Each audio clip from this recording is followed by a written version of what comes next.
The best talaga tong higupin lalo na sa taglamig at sa maulan na panahon. For today's video, magluluto tayo ng all-time favorite ulam natin, ang nilagang baboy. Tara, simulan na natin. So, naglagay lang tayo ng rock salt sa ating lagayan. Inilagay natin ang ating pork na the best for nilaga or tinatawag sa Bisaya na pangunahan. Ayan, ipapan fry lang natin to pero hindi tayo gumagamit dito ng oil para hindi lalong masebo ito. Ipapa-brown lang natin ito ng konti hanggang sa ma-extract natin ang taba ng ating baboy. Katapos naghiwa tayo ng mga spices, ginger, bell pepper at saka onion. After a few minutes, ito na hanguin na natin ang ating pinapan fry na pork. At ulitin lang natin hanggang sa matapos natin lahat. Sa ating non-stick pan, inilagay natin ang onion. Isunod natin ang ginger. Pagkatapos ang ating na pan fry na pork. Lagyan ng tubig yung katamtamang dami lamang. Isunod na natin ang luya or ginger. At yung natira pang onion.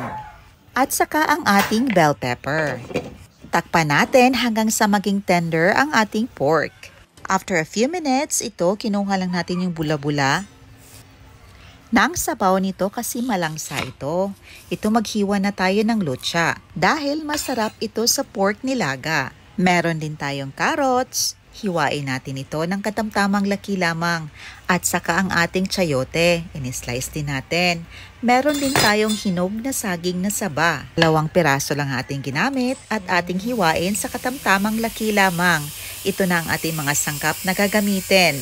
Lutsa, chayote, carrots at saka saging na saba. At ilagay na natin ito sa ating naglutuan kasama ang carrots at saka chayote. Ilagay na din natin ang saging na saba. Takpan ulit natin ito hanggang sa maluto ang ating mga gulay. While waiting, hihiwain muna natin ang iba pang mga gulay, ang ating petchay.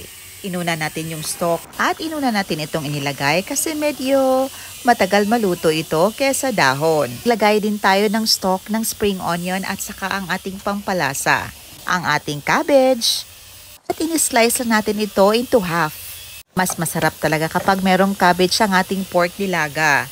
Ayan, tinakpan lang natin hanggang sa mag-soften yung cabbage natin. Nag-add na din tayo dito ng spring onion. At ang ating dahon ng petchay. Takpan lang natin ito ng mga ilang minuto hanggang sa maluto yung petchay natin. After a few minutes, luto na. I-adjust lang natin ang taste according sa ating panlasa. Nag-add tayo dito ng rock salt at saka patis. Tikman natin ito kung okay na ba ang lasa. At ito na, ready to serve na ang ating napakasarap na nilagang baboy. Isa talaga to sa paborito nating ulamin. Lalo na sa aking anak na mahilig talaga sa sabaw. Talaga namang mapapalaban tayo sa kanin dito. At ang sarap talagang humigop ng mainit na sabaw, lalo na kapag madaming gulay. At ayan na ang aking anak, kumain na ito. At napadami ang kain niya dito. Lang po mga mommies, salamat sa inyong panunood at sa walang sawa niyong suporta from Luzon, Visayas and Mindanao. Thank you so much. See you in my next vlog. God bless you all and stay safe everyone. Bye and enjoy.